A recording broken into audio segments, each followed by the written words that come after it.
David Pakman Show at davidpakman.com.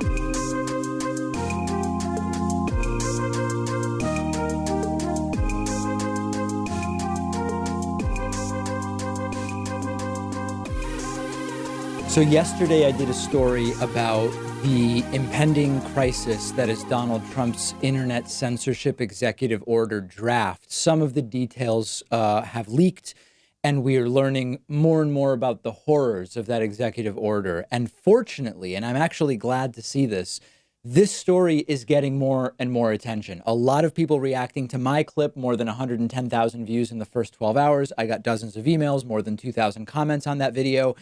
And even beyond that, I'm thrilled to see that this story is getting pickup, because it's not like the sexiest, most salacious story. It's not necessarily the story that would get the most attention, but it is an authoritarian nightmare, and people are noticing. And put simply, this is how the authoritarians start to use the law to control speech and to enforce speech. And you might remember, I was actually thinking this morning as I was reading about the reaction to this executive order proposal, Canadian intellectual Jordan Peterson rose to prominence for what he claimed was his protest of possible compelled speech by the Canadian government. He should be right here protesting what Donald Trump is doing, because Donald Trump's drafted executive order would compel social media networks to have to allow speech that the Trump administration determines is so-called political speech, and specifically conservative political speech, to fight back against what they claim is some kind of extreme liberal bias in social networks and on platforms. Donald Trump believes that social media platforms are in a biased way suppressing and blocking conservative speech. The basis for this is a fantasy, but it doesn't change that this is extremely dangerous. It is overwhelmingly authoritarian. The White House shouldn't have the power to select and choose what content has to be allowed on social media platforms. It is stunning that people like me, social left libertarians, end up defending the rights of corporations against the oppressive authoritarian takeover of speech that Donald Trump wants to do. So let me do my impression now of a center-right libertarian. Social networks are private companies.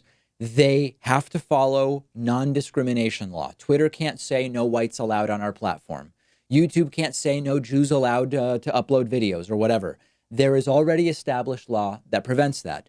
Twitter can say, we don't allow the N-word. We don't allow bullying trans people by deliberately misgendering them over and over and over again, or whatever. This is all legal content, strictly speaking, which a private corporation can choose to allow or not to allow based on their business priorities, their social priorities, or for whatever reason they want, as long as it does not violate existing anti-discrimination laws. This doesn't mean I like it. This doesn't mean they always make the decisions I would make. This doesn't mean that it couldn't conceivably cause me problems, the likes of which we've been having on YouTube. But we can't be hypocrites. What Trump wants to do is to give the FTC, the Federal Trade Commission, power to go after platforms that the White House believes are suppressing content on the basis of political orientation on their platforms. And the scariest part is that it's believed that there will be penalties for this against the platforms. What those penalties will be, we don't yet know. How far does this go? Do YouTube channels with 1 million subscribers become subject to similar restrictions? In a year, when the David Pakman Show YouTube channel hits 1 million subscribers, if things continue the way they're going, can the government say this channel is suppressing certain political opinions of the right? Can we be fined? Can you suffer penalties? And I avoid slippery slope arguments in most cases because they don't make sense. This is one of those cases where we really need to think of the slippery slope. Who counts as a possible regulatee of this executive order? When do we go from regulating platforms to regulating individual shows? This is the biggest attack on a free press since sort of all the other attacks we've seen under Donald Trump, but this is a really big one. If you care about a free press, I don't care if you're left or right, you must oppose this. This is the exact type of heavy-handed media regulation that we see under real bona fide authoritarians in dictatorships, on a spectrum, right? Going from actual dictatorships to just countries with leaders that are authoritarian to the extreme, China, North Korea, Venezuela, Russia, whichever version or flavor of authoritarianism you want to pick out. It's actually difficult to put into words how dangerous this is. If this happens, we become a country where the government can do mass censorship on the basis of political orientation or of whatever it wants. It lets the party in power decide which speech is allowed on the internet, which speech must be allowed on the internet on specific platforms. And this is extraordinarily dangerous. Now, I'm going to keep talking about this because it has to be stopped. And ultimately, it may be a court that decides whether the eventual version of the executive order that is signed by Trump is legal. But that means that we have to change who's choosing the judges, because it's Donald Trump right now.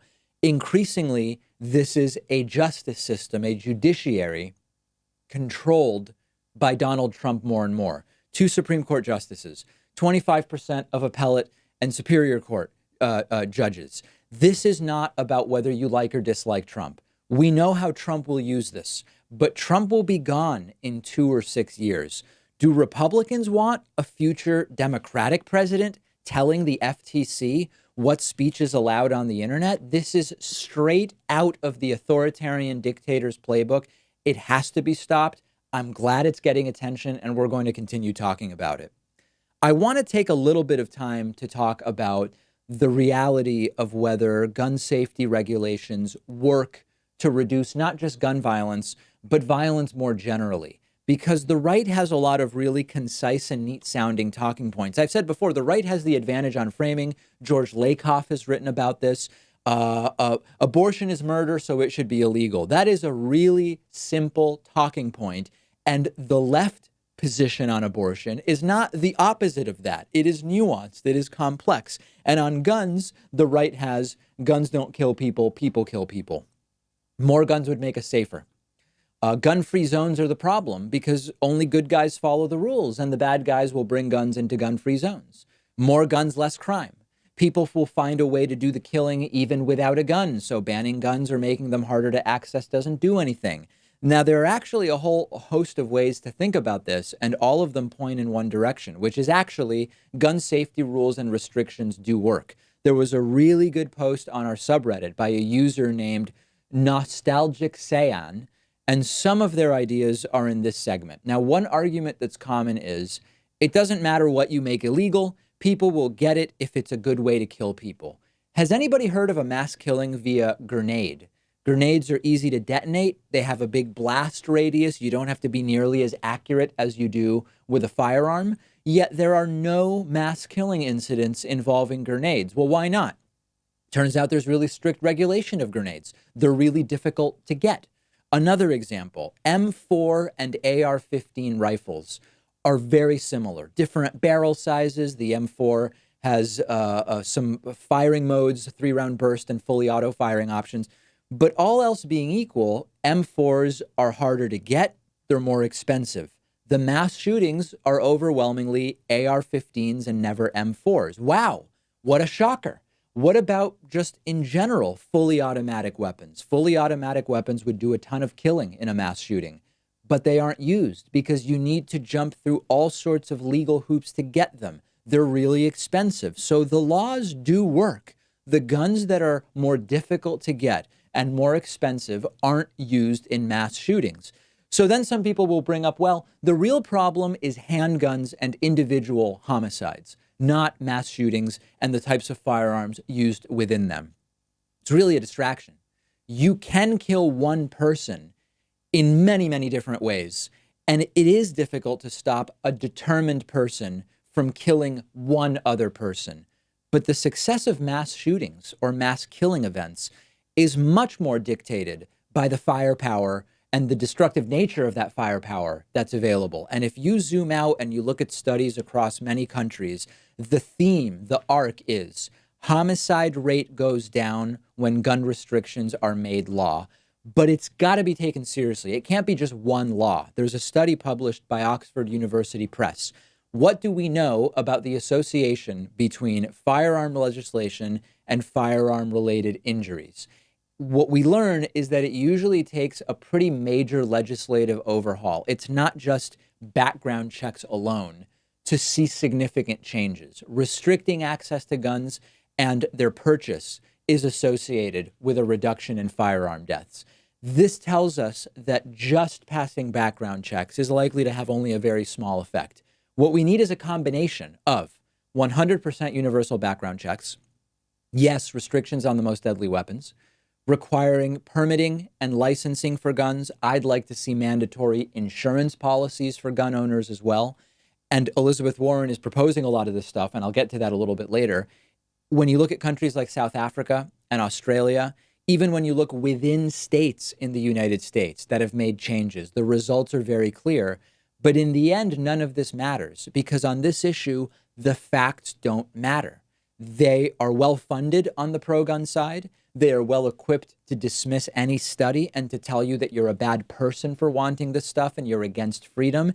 And in the end, in addition to these changes legislatively, there has to be a cultural change. I've been talking about this for years at this point. We need to stop being a culture where so many people want so many guns. We need to stop being a culture where so many people see guns as a tool to solve problems, be they societal, political, cultural, personal. We need to stop being a culture that raises so many radicals and extremists. But we also need to do all of these other things, which any other civilized country would have done if they were in our position, which countries like New Zealand so quickly did once they suffered a mass killing event like this. So the policies work, but they don't work individually. They need to be a package of policies, but the culture is a big part of this, and so many other things relate to this, none of which the pro-gun fetishist American right wing, connected to the very well-funded gun lobby, is willing to even consider. Let me know what you think. I'm on Twitter at @dpacman. I hope you'll follow me there. I hope you'll follow the show on Twitter at David Pacman Show. And I hope you'll join me this evening, 6:30 p.m. Eastern Time, for a live stream on Twitch at twitch.tv/David Pacman. The David Pacman Show at davidpacman.com.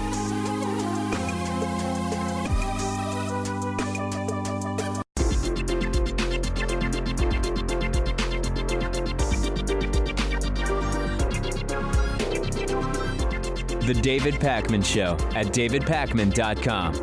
Today's new members of the day are Bruce Hyman and Mason Malmed. Thank you so much to Bruce and Mason. Really appreciate your support. And I also want to say thanks to today's longtime sustaining member of the day. Signing up is great. Staying signed up is even better. And Stefan Bielosevitz, I hope I'm pronouncing that correctly, has been a member for almost 5 years. Join all of these great people at www.joinpacman.com. Membership, the #1 funding source for the show. We keep all but a 2.9% payment processing fee from every membership payment, which is way higher than the cut that we get from any other platform that certainly takes more than 2.9%. As many of you know, I believe that Bernie Sanders and Elizabeth Warren are both running really good campaigns in different ways. Elizabeth Warren's campaign has been detailed policy proposals. And last week, I told you about Elizabeth Warren's public option for the internet proposal, along with her ideas for restoring net neutrality. We've previously talked about her healthcare ideas, education, so many others. And she has been benefiting. She's been gaining about a point a month for the last 8 months. She's now taken the second place position over Bernie Sanders in the 2020 Democratic primary polls. And I'm going to dig into that polling data a little bit later. But what I want to talk about first is that Elizabeth Warren has put out now a detailed plan for gun safety regulation, and it is really good, and it addresses a lot of the things that earlier in the show I mentioned have been demonstrated to reduce violent homicides in other countries. So let's look at it and pay attention to the legality of all of this stuff, because obviously a lot of gun fetishists won't like what Elizabeth Warren is proposing, but everything here is clearly legal, which is what's really great. So first and foremost, Elizabeth Warren is proposing to do some things by executive action and then other things by legislation. So that's an important distinction. She is accounting for what can she do with an executive order versus what would she need congressional support to do. So Background checks for every gun purchase by executive action, including at gun show or online. Obvious, have got to do it. Apply the 18 plus age restriction that already exists on more sales. It does not currently apply to all sales. Close what's called the boyfriend loophole, which there's this reality where abusive spouses are banned from purchasing firearms in certain situations, but not dating partners. And that is what's called the boyfriend loophole. It should be closed. Prosecute unlawful gun trafficking and investigate the NRA. She can do this by executive action. Direct the ATF to revoke gun dealer licenses. And that is for violations that they've already found or that have already been adjudicated or determined. Really important that we enforce a lot of the rules that we have. And then Elizabeth Warren also wants to create a federal licensing system for any gun and ammunition purchase, with the idea of tracking purchases across state lines and tracking concerning gun purchase behavior or patterns. A 1 week waiting period, increasing the minimum age to 21 after the executive action would increase it to 18 plus in all cases. She wants legislation passed by Congress to up that to 21 years old. Prohibit anyone convicted of a hate crime from owning a gun. Boost the excise tax on handguns to 30% from 10% and on ammunition to 50% from 11%. Chris Rock said this years ago, make the bullets really expensive. And that's exactly what Elizabeth Warren is proposing here. If you look at studies that look at violence as a public health issue, they find that we have a problem that other countries don't have with regard to gun culture.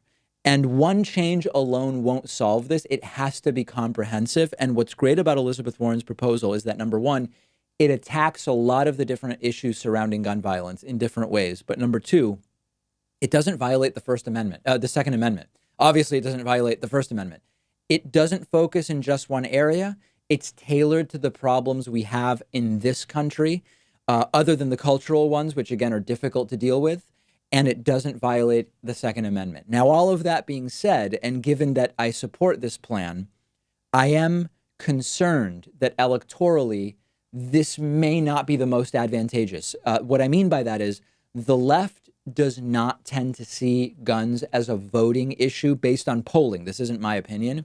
The right also doesn't see gun rights as a voting issue nationally, unless a Democrat is trying to restrict access to guns, in which case sometimes people who wouldn't vote at all will come out to vote and vote for the Republican merely to oppose the gun safety regulations. It's disgusting. It's sick, but that's the reality. So I'm behind Elizabeth Warren's plan 110% here, but I do wonder about the electoral implications about focusing too much on this issue over others merely from an electability standpoint. I've spoken with Bill Scher about this in the past, and I want to hear from you about that. Aside from whether you like this proposal, and my prediction is a lot of people in my audience will, what do you think about the sort of electoral viability of making this a prominent issue? Let me know what you think. There's something super interesting happening in the 2020 Democratic primary. I alluded to it in the last segment. Elizabeth Warren has sort of quietly and steadily surged into second place in the 2020 Democratic primary polling, and maybe just as interestingly, is now tied for first place in what are called the prediction markets for the 2020 Democratic primary. I'll get to that. This came up yesterday during my Twitch live stream. There's another Twitch live stream happening this evening, 6:30 p.m. Eastern time. I hope you'll join me at twitch.tv/David Pakman. Polls ask people, who do you support? Prediction markets ask people, who do you believe will win, regardless of who you support? And often those are more accurate. So first, let's look at the polling. I told you months ago, Elizabeth Warren is not doing anything flashy, but she is slowly but surely gaining about 1 to 1.5 points per month in polling. And she's doing it not with debate kill shot attempts or ad hominems. She's doing it with policy and talking to voters, including in red parts of the country. She put out last week a detailed internet public option policy. She put out a detailed healthcare policy, education policy. I just outlined for you her gun safety regulation policy. And she has just continued to plug away and pick up about a point to a point and a half per month. And she is now more solidly entering second place. As you can see on screen, if you're watching, Joe Biden is still in first place, but has dropped a bit in the last week. Elizabeth Warren is now up to 18%, with Bernie Sanders behind her at 16.8. It's still very close, some would argue, within the margin of error, although when you average polls, the margin of error calculation becomes a little different. But the trend has been Bernie steady, Joe falling off, Elizabeth Warren slowly but surely climbing. Now, just as interestingly, Elizabeth Warren has tied Joe Biden for first place in the prediction markets. Right now, if you go to the website Predict It, the money is even on Biden versus Warren. Now, there are some other questions here because some of these other numbers don't make much sense. You'll see that in this particular prediction market, Andrew Yang seems a bit high given where he's polling. Tulsi Gabbard seems a bit high given where she's polling. She may not even make the third debate. Kamala Harris is also probably too high. Bernie may be too low. But Elizabeth Warren clearly has momentum, and the prediction markets are seeing it. In fact, yesterday, Elizabeth Warren was ahead of Biden solely in first place. Now she's back into a tie with Biden in the prediction markets. Imagine what kind of a relief it would be to the world if we had Elizabeth Warren or Bernie Sanders as president of the United States. I don't think right-wingers realize this, or if they do, they certainly don't care. Even if right-wingers are against some of the policies of Warren and Sanders, nationalized healthcare, single payer, some version of it, not caging kids or whatever. Do they understand, do you think, that the United States around the world would be reinvigorated drastically in terms of our reputation if Trump were to be replaced by someone like Warren or Sanders? I know that they do all the talking points of we will never be a socialist country, get these socialists out of here. They, of course, have no clue what socialism even is. I understand that they say all of that stuff, but do you think they realize that the United States is suffering such a reputational deficit, an alliance deficit right now? I don't know if they do. And if they do realize that, I think a lot of the Trumpists think if other countries dislike us, it's probably because we're doing great things for ourselves. I mean, they participate in this bizarre, childish sort of zero-sum mentality. And one thing that's appealing about Warren relative to Biden and Bernie and Trump, which may actually be to her advantage if she ultimately is the nominee, is that she is quite a bit younger than Biden and Bernie and Trump. And that is an issue that is coming up more and more. Let me know what you think, number one, about Elizabeth Warren's trajectory here. Number two, about looking at prediction markets versus or in addition to election polls. Let me know what you think about Warren's age relative to some of these other frontrunners and Donald Trump. And we'll continue to do a follow-up and track this information. Make sure that you follow The David Pakman Show on Instagram at David Pakman Show. And while you're there, follow me at david.pakman. Updated tomato progress pictures. I have way more tomatoes growing in my backyard now. I think that now they're in the several dozens.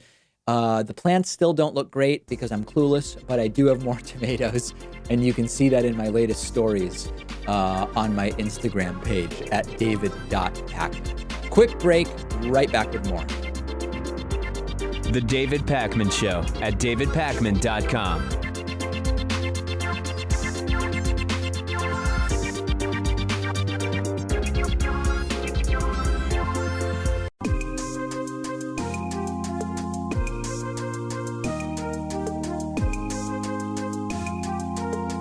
Welcome back to the David Pakman Show. I have a really interesting clip for you from MSNBC where a conservative mother and daughter and then some third guy, I'm not sure the relationship of the third guy you'll see standing in the background, to the mother and daughter are interviewed in Iowa. These are presumably Iowa voters in 2020. And they're interviewed by MSNBC. And first, the mother explains that she simply can't bring herself to vote for Donald Trump in 2020. Take a look. View yourself politically and why you went with Kamala Harris and what do you want? Well, I'm a lifelong conservative. I actually campaigned door to door for Chuck Grassley his first year as a Senate Senate candidate, but I cannot vote for Donald Trump. He is not a conservative, and I don't think he's a good man. And when you watch cabinet member after cabinet member fall away from him. I just can't vote for him. And so I'm looking at the Democrats, and I need a Democrat that is reasonable on our borders, that is about people, that's about the rule of law. I'm an educator, and we've got to do something about education, and so that's the person that I'm looking for. And it's really hard because there are all these stump speeches, and I really don't know what they believe, and so that's what I'm looking for. You ended up writing in John McCain in 2016. Paul, who did you vote for? Quite frankly, from the way that this woman talks, I don't think there's any place for her in the Republican Party, other than maybe if she's anti-abortion, maybe that's really important to her. She doesn't sound like no 2019 Republican I ever heard. But then it gets more interesting. They go to the guy in the back, and he says he was voting against Hillary in 2016, not for Trump. He almost seems embarrassed to admit that he voted for Donald Trump.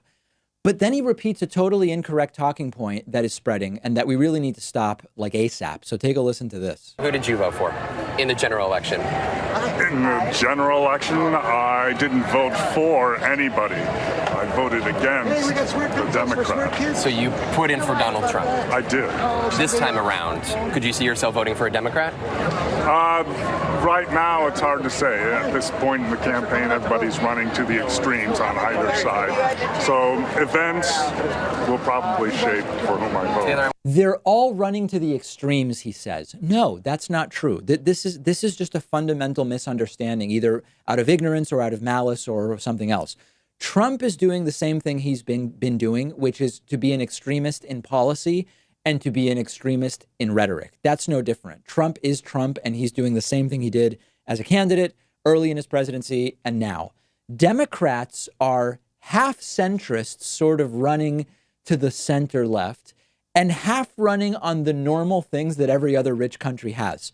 No one on the left is running to extremes. Biden, Harris, and Buttigieg are running basically on make no substantive changes to the status quo. The rich people don't need to worry, as Biden said, behind closed doors. Everything's going to be okay. That is not extreme. Then you have, from the front runners who are more on the left, Bernie Sanders and Elizabeth Warren, who are running on health care for all, dealing with income inequality a little bit more than we've been dealing with it, dealing with corporate power to some degree, the basics that other Nordic countries, social democracies, and rich countries have already figured out. So this is a false narrative, and the both sides-ism that needs to be stopped includes this story. Well, listen, everybody's running to extremes, so I don't know who I'm going to support. No, the left primary, the Democratic primary, better said right now, is a combination of centrist Democrats that will be very similar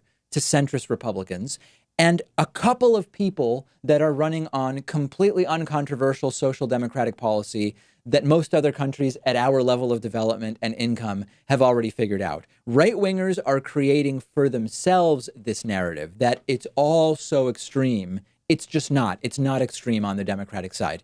Then they go from this dude to the daughter. Take a listen to what she had to say. Taylor, I want to bring you in real fast. This is going to be your 17, but you're going to be able to vote in November of 2020. You said you consider yourself conservative too in your family. Yeah. But how do you see yourself voting? I can't vote for Donald Trump, and if there was a better conservative, I would probably vote for them.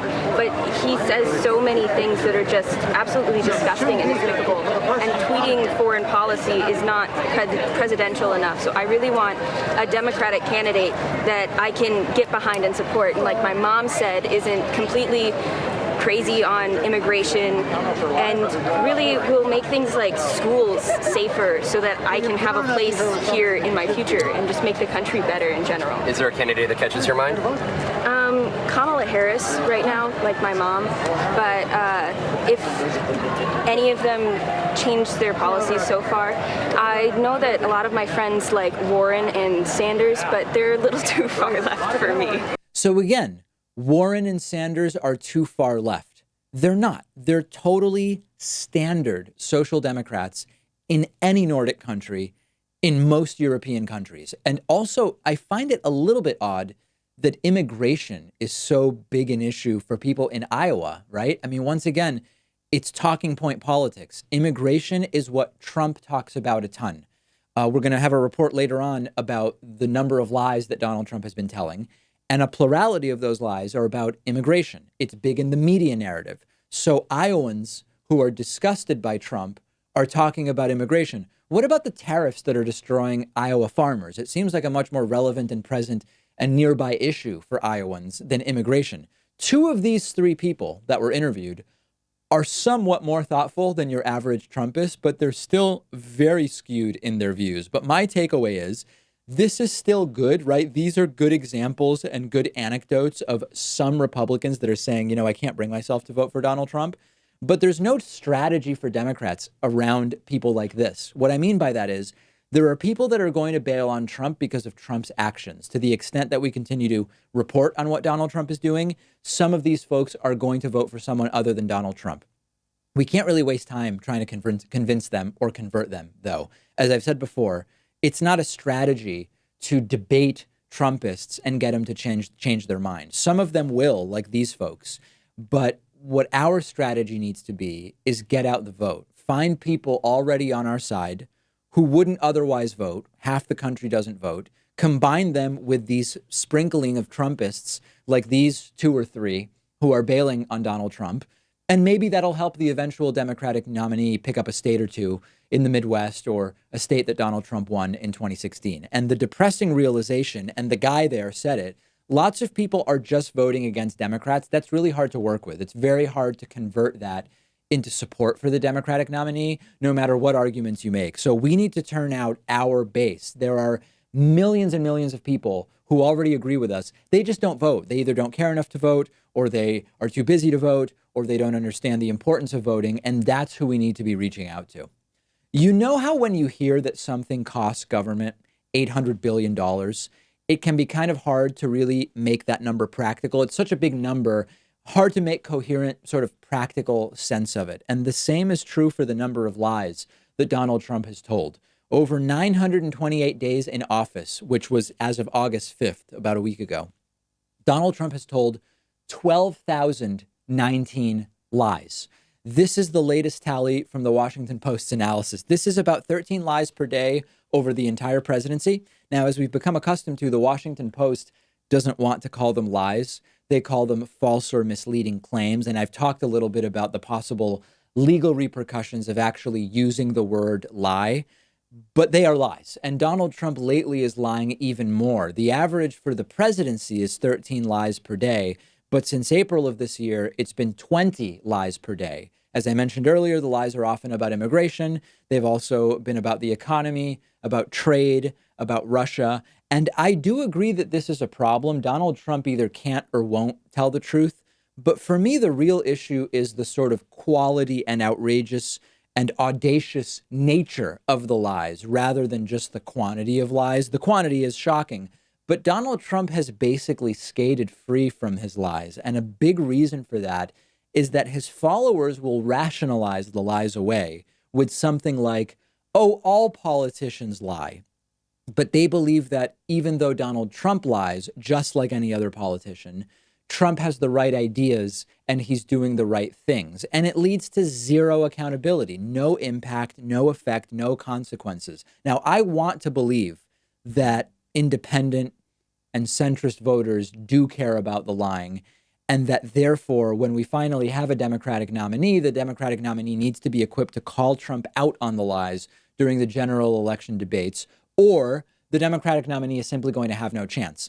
I know that we've talked about cognitive decline, and that's a good conversation to have about Trump, but there's actually a much more obvious condition, a personality disorder, narcissistic personality disorder.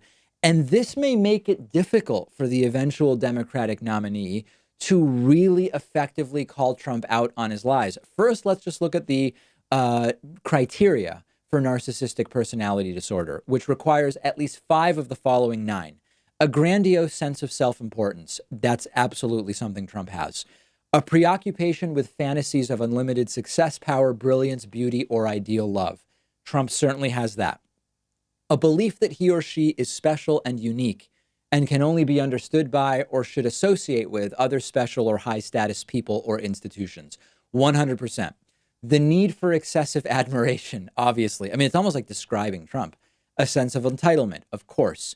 Interpersonally exploitive behavior. Yes.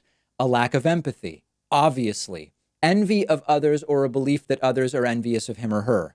110%. A demonstration of arrogant and haughty behaviors or attitudes. Trump hits 9 out of 9, and only 5 of these are required criteria for a diagnosis of narcissistic personality disorder. So this is what we have. It's pretty clear. Trump, his entire life, has been of the mindset that he just needs to say whatever will get him through the next 30 seconds, and it'll all get cleaned up later, usually by somebody else. So I think that the idea of just having a Democratic nominee that will call Trump out about his lies during the debates is not going to be as much of an easy win as some people might imagine. Trump is good at one thing, which is surviving the next 30 seconds. And if Donald Trump can survive the next 30 seconds, and then the 30 seconds after that, and then the 30 seconds after that during the debate, that may be enough to keep him from losing his supporters, his core supporters, because he's able to just save face and get out of the debate. When you're president, the lies are a major problem for the economy. They're a major problem for our relationships with other countries. But Donald Trump's approach is going to continue to be the same, and it is one of surviving the next 30 seconds. Say whatever you can to get through the next minute, and then deal with the repercussions on the back end, often with even more lies. So this is something that is going to be an issue during the debates. I think it's going to be more difficult than some might imagine for the Democratic candidate to actually hurt Trump with. And speaking of the general election debates, will any network hosting the general debates have the testicular fortitude, for lack of a better term, to call out Trump every time that he lies, and call out the Democratic candidate for lies as well, by all means? But will they have the bravado and the strength to face the critiques that they have it in for Trump, so to speak? Or will they simply call out, that is not true? Mr. President, what you just said is untrue. It's an easy moral decision for me, but I can bet you that the networks are going to find it a much more difficult decision to make. And they probably will not call out Donald Trump's lies during the general election debates. Let me know what you think. Make sure you are following The David Pakman Show on Twitch at twitch.tv/David Pakman. I will be streaming this evening at 6:30 p.m. Eastern Time, and I hope you'll join me there. The David Pakman Show at davidpakman.com.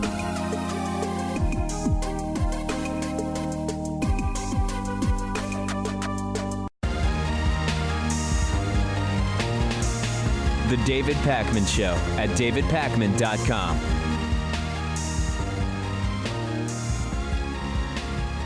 This next story is so toxic in the sense that it confirms that there's an entire political movement for whom politics is just sport and friendships and cronyism, and that nothing about actually helping people or doing what's good for the country matters. And I'm going to cover it because it is important, but for different reasons than some of the headlines are suggesting. So Anthony Scaramucci went on CNN yesterday, and breaking news, he says he's no longer supporting re-election for Donald Trump. He's still a Republican. He likes Trump's policies, which is just hilarious, but that someone else maybe should run for the Republican Party in 2020. And I have to hand it to CNN's John Berman, who was interviewing him. Berman exposes that this is just a personal problem between Scaramucci and Trump. It doesn't really have anything to do with Scaramucci now finding Donald Trump's behavior deplorable, which every normal person should, by the way. This is sport, and Scaramucci's relationship with Trump has soured. Now, the backstory is Scaramucci's a longtime Trump supporter. He was briefly White House communications director about 10 or 11 days. And since being removed from that role so quickly, or resigning, he maintained support for Trump. Over the weekend, Scaramucci made some very light criticisms of Donald Trump's visit to El Paso, which was a horrifying visit. I mean, Scaramucci was wrong in that he didn't criticize Trump enough, quite frankly. And Trump fired back saying Scaramucci knows nothing about me and all sorts of other stuff. In comes Scaramucci on CNN and starts to sort of sound anti-Trump. Anthony, last week when I asked you if you still supported, and the answer was yes. This morning, when I asked you if you're calling for a change at the top of the ticket, you said it should be considered. So are you no longer, as of this morning, it should supporting? Be considered. I'm in a neutral. I'm now in a. I'm a Republican, so I'm not switching parties to support a Democrat. I believe in the values and the policies of the Republican Party, but I'm now neutral on the president. You're now neutral on the president. Let's see how he president. continues to act, and if No, oh, absolutely. You have to get into a neutral position. And all right, very, so you are no longer an active. You are no people. longer, Anthony. I just don't want to pass this by. So you are no longer an active supporter of President Trump and his re-election bid. Yeah, I think that's pretty obvious from over the weekend. I mean, the guy's actually dissembling a little bit, and he's sounding more and more nonsensical. And, we're sort of anesthetized to it, and people inside are watching, oh, yeah, that's just President Trump. Just let him act like that. He's still a terrible person. He still believes in the values of the Republican Party. He still believes in Donald Trump's policies, but he's changing his tune on Trump. But then John Berman points out, and I'm glad that he does it. Hold on a second, Anthony. Nothing has changed as far as Trump. All of the reasons that you are claiming are the reasons you no longer support Trump or are backing off of Trump have been the case forever. Trump's language, Trump's tone, Trump's handling, all of this stuff. The only change is that you and Trump got into an argument over the weekend on Twitter, and here is how Anthony Scaramucci responds. I was going to say, so the one intervening event over the weekend was you had a Twitter exchange with the president where he criticized you directly. All the other stuff is stuff we've seen from President Trump for years at this point, from when he was before president. So what changed exactly over the last 2 days? Okay, so you and Allison have often asked me that, and people say, well, okay, where's the red line where you break from your support from somebody? Because remember, loyalty is symmetrical. Right. It's not asymmetric. And so what I said to you last week was, geez, this is really polarizing. This is very, very divisive. As a supporter of his, I would caution that we not go in this direction. You brought up stochastic terrorism in our last interview, and I suggested, okay, I can understand how this charged rhetoric coming from the bully pulpit of the presidency could lead to some unintended tragic consequences. So that's the reality. Long story short, he's no longer a supporter of Donald Trump's reelection. Big win. Wow, stunning news. One dude who worked for Trump for 10 days no longer supports reelection. But the change isn't really the surprise because nothing has changed in terms of Trump. Scaramucci isn't against the politics of Trump. He's not really against the style of Trump or the idiocy of Trump or anything else or of the Republican Party. This is just what happens when it's all about your tribe, your buddy, who scratches your back. Scaramucci endlessly said in this interview, the policies are great, Republicans are great, I'm a Republican, everything's great. No, they aren't. You're just now mad at Trump. You're feuding and getting attention, and you're no longer supporting re-election. And by the way, him saying he's neutral, like he's no longer a supporter of Trump's re-election, but he's neutral on it. Neutrality? Are you serious? Neutrality is being complicit in a case like this. And this is a real difference between the left and the right. Last week, I told you about Republicans in Texas trying to cover up a secret recording of Republicans talking about a hit list. So let me just remind you what that was. In Texas, I believe it was a Republican PAC guy went to the Republican Texas State Speaker of the House, I'm going from memory, and they recorded a conversation where they were talking about a hit list. What Republicans do Republicans want to target in primaries in Texas? And the Texas Republican Party, Texas Republicans at large and national Republicans decided after hearing the tape, wow, this is really damaging. We need to cover this up and make sure that that the tape never sees the light of day. On the left, we would want that recording out immediately, okay? If I found out that there was a recording of Bernie or Warren or whoever saying horrible things or of some left-wing group conspiring to do whatever, I want to know who's toxic. I want to know who's destructive. I want the tape out. We need to get these people out of our movement and move on as soon as possible. For the right, it's just sport. And this is another example. Does Anthony Scaramucci actually believe that Donald Trump's policies are good for the United States like he says? Maybe. Maybe he always has. Maybe he never did. But it's what he's saying, and it's not even really what's at issue because it's just sport. It's checking boxes. It's winning friends. Scaramucci lost a friend, and now he's neutral on Donald Trump being reelected. These are truly sick and amoral people, but that's what makes them hard to fight. We've got to find a way to do it, but it is just sport. It's checking boxes. And even when they back off of supporting a bad candidate or bad ideas, it's rarely actually because of a change of heart. It's some kind of interpersonal conflict, as we're seeing here. Many of you know I was born in Argentina. My family came to the United States when I was 5 years old because the economy was terrible in Argentina in 1989. And since then, Argentina has had downs and bigger downs and very few ups, quite frankly. And things are now acutely imploding in Argentina. And I thought I would talk about it a little bit. The economy in Argentina has been disastrous for a long time now. I mean, really leading all the way back to when my family left in 1989. It's been a combination of inflation, foreign debt, terrible leaders, not properly managing natural resources and other resources in a both sustainable but economically advantageous way. Anything you can imagine basically has gone bad in Argentina. Now, Cristina Kirchner was president from 2007 to 2015. And she was one of the most corrupt presidents in a long time. And to say that in Argentina, that says a lot. Illicit self-enrichment, literally flying millions of dollars in cash out of the country on small planes, devastating the Argentinian economy in a lot of ways, a lot actually like Hugo Chavez in Venezuela, raping and pillaging Argentina's resources for her own gain, while touting populist-sounding rhetoric and being ostensibly, quote, on the left, but not of any left that I can consider myself a part of. Now, she ultimately lost in 2015 and was replaced by Mauricio Macri. Macri is very different from Kirchner, but also problematic, less overtly and cartoonishly corrupt, but a center-right Trumpian vulture capitalist. I mean, literally a friend of Donald Trump's who was looking at doing some Trump projects in Argentina. He did some good things. He's done some infrastructure stuff, a high-speed city bus in Buenos Aires, putting money into public works and some other infrastructure. But meanwhile, the Argentinian peso has continued to fall in value, and the inflation has continued, unheard of inflation by American standards. Really horrible stuff. To give you a sense, back in 2016, the exchange rate was about 13 to 1 Argentinian peso to US dollar.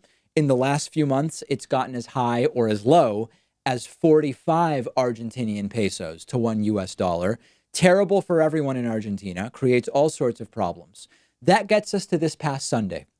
Sunday, Argentina had sort of the equivalent of the primary elections. They're called PASO, P-A-S-O, which stands for something which I forget.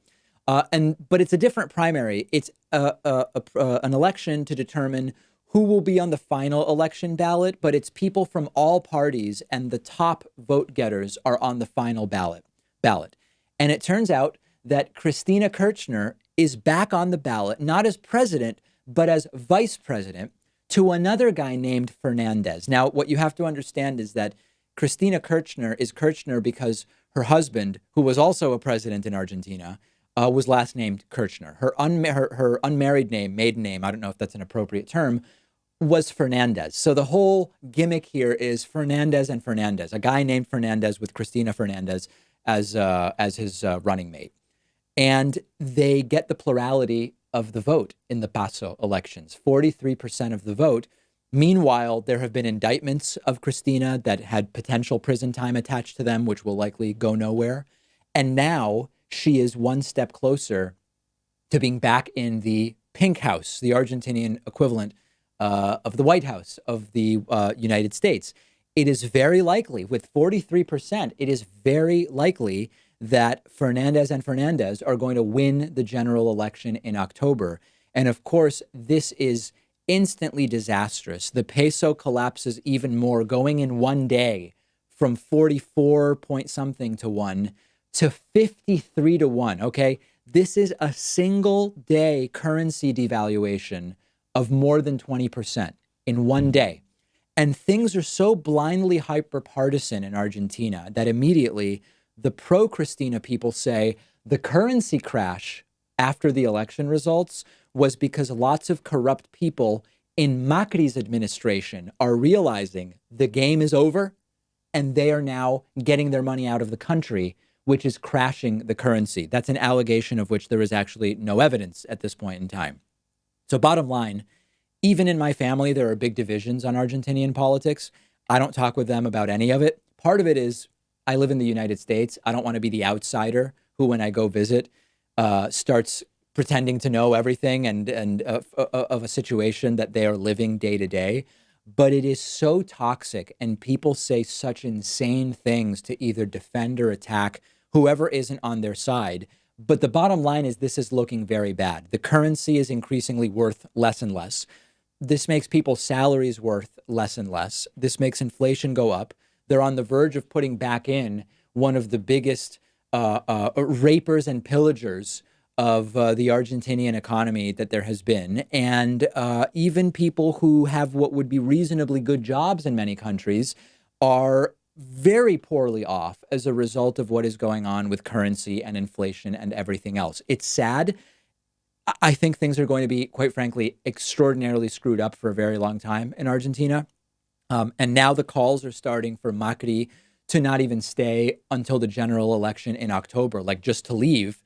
The Cristina people are saying, you have to go now because you staying as an effective lame duck until October is terrible for the economy and the markets implode and you've just got to go.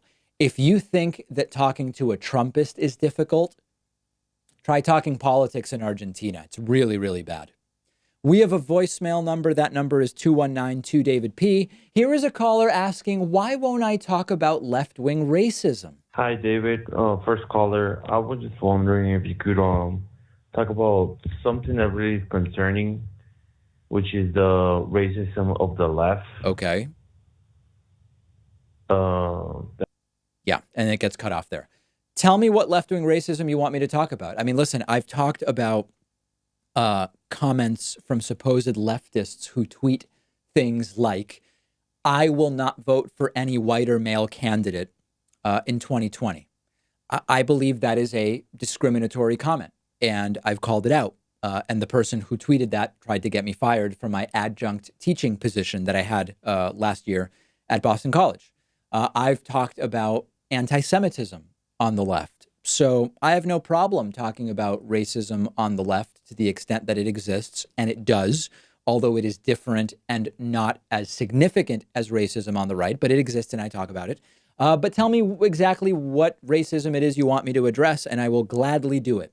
On today's bonus show, we will talk about an FDA warning that drinking bleach will not cure cancer or autism. Yes, this is something that is spreading in pseudoscience communities. We will talk about a Trump administration rule which would penalize immigrants for needing benefits and availing themselves of those benefits, and much, much more. 2 ways to get access to the bonus show. Number 1, become a member at www.joinpacman.com. Number 2, become a patron at patreon.com/David Pakman Show.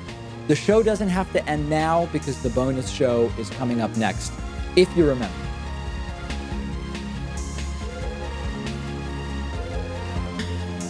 The David Pakman Show at davidpakman.com.